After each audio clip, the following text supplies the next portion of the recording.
my start to try and explain the generator system is to start explaining what a car is. And I think most people would know what a car is in this room and how to use a car and what's required of the car. So I figured I would go with that.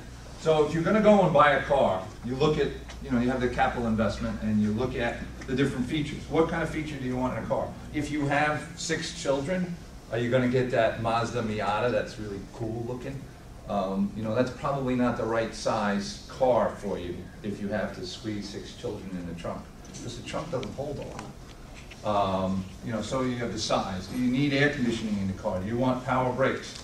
Do you want airbags? You don't seem to have the choice at some things, but there's certain features and options you can add on. And what they do is they add to the cost of it.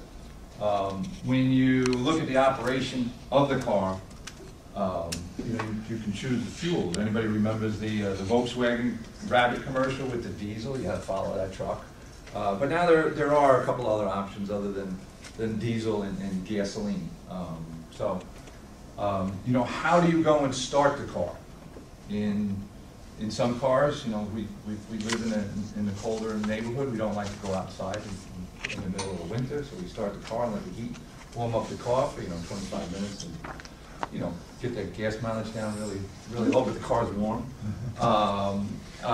Do we have to start with a key? Do we have someone go start it for us just in case we have enemies and we don't want the car to blow up on us?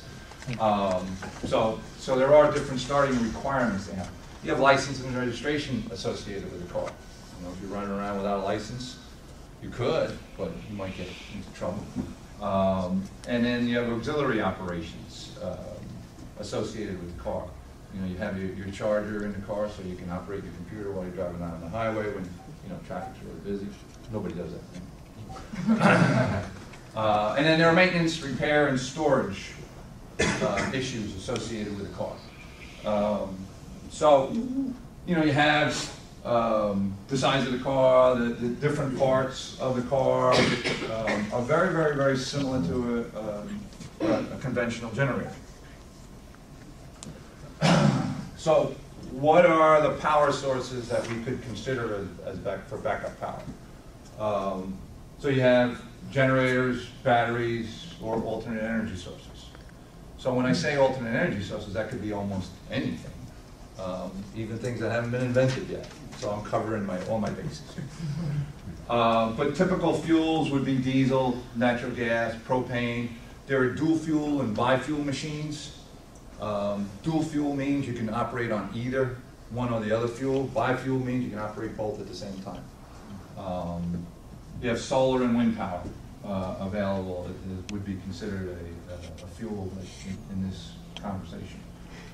You have the ability to have a stationary generator, one that sits there forever, or a portable generation. I have a few buildings. I like to cover those buildings by moving generators from building to building because I might not have an outage at every single building at the same exact time.